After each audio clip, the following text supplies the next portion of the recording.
قصة لوحة. تعالوا النهاردة أحكي لكم قصة لوحة رسمها الرسام الهولندي جيرار ديفيد سنة 1498.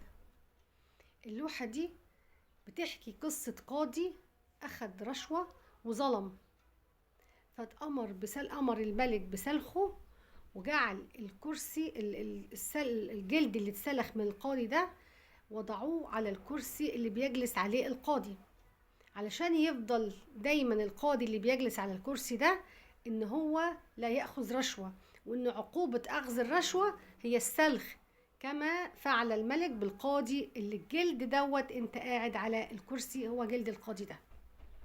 طبعا هي قصة بشعة جدا، لكن من مفهوم الرسامين في المقاييس بتاعتهم هي كانت قصة جميلة، لوحة جميلة متكاملة الأركان، الألوان وكل الحاجات اللي هي بيطلبوها في اللوحة، بس معناها عظيم. احنا طبعا الحمد لله ديننا الحنيف عندنا الأسس والقواعد في القرآن والسنة بتمنع أي إنسان إنه يرتشي أو يعمل أي حاجة تخالف الشرع. دي من غرائب اللوح اللي الإنسان سمع عنها.